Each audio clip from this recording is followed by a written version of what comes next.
మీరు ఇచ్చిన పిటిషన్లన్నీ కూడా నేను ఎగ్జామిన్ చేస్తున్నా. ప్రతి ఒక్క పిటిషన్కి సమాధానం చెప్తాను. ఫిర్యాదులన్నీ కూడా మీకు ఏవైతే సాధ్యం రా తమ్ముడు ఇట్రా అతను రా ఏవైతే ఆచరణ సాధ్యమో అన్ని పూర్తి చేస్తాను. ఇంకా తమ్ముడు వచ్చి పైకి వచ్చి మాట్లాడు. పైకి రా ఇట్రా. నా పేరు గంటూ సతీష్ బాబు సార్. మాకు ఉభయ గోదావరి జిల్లాలో నువ్వేం చదువుకున్నామా? నేను ఇంటర్ చదువుకున్నాను సార్. చెప్పమా. మాకు గోదావరి గోదావరి ఇంకా మా ఇక్కడ గోదావరి ఉందండి. ఇక్కడ జింకలు చాలా మటుకి వందలాది జింకలు ఉన్నాయండి. మరి గోదావరి వచ్చే సమయంలో ఆ జింకలు కొట్టుకుపోతున్నాయి, కొన్ని ఏమో కుక్కలు తినేస్తున్నాయి.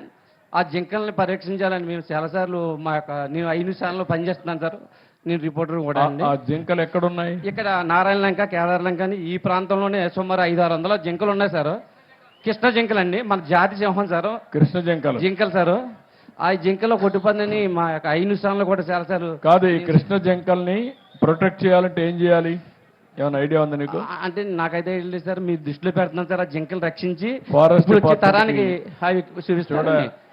ప్రద్యుమ్న, ఫారెస్ట్ డిపార్ట్మెంట్కి ప్రద్యుమ్న నీకే ఫారెస్ట్ డిపార్ట్మెంట్కి చెప్పి కృష్ణ జింకలు ఉన్నాయి ఇక్కడ 500 జింకలు ఉన్నాయి, 500-600 ఉన్నాయి.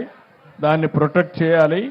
అవసరమైతే ఈ ఏరియాలో అవి ప్రొటెక్ట్ చేసి రేపు రాబోయే టూరిజం స్పాట్స్లో ఇంటిగ్రేట్ చేస్తే దాన్ని ఏ విధంగా చేయగలుగుతారో వర్కౌట్ చేయండి సార్. ఇంకొకసారి మన ఎన్డీఏ కూటమి ప్రభుత్వం ఏర్పడాలని రాష్ట్ర తెలుగు రైతు అధికార ప్రతినిధి ఆకుల రామకృష్ణ గారు మేము కూడా చాలా నియోజకవర్గాలు తిరిగి మీరు చాలా చేసాం సార్.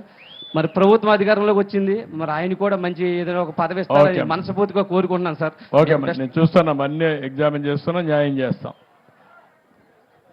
ఓకే, ఇట్రా తమ్ముడు.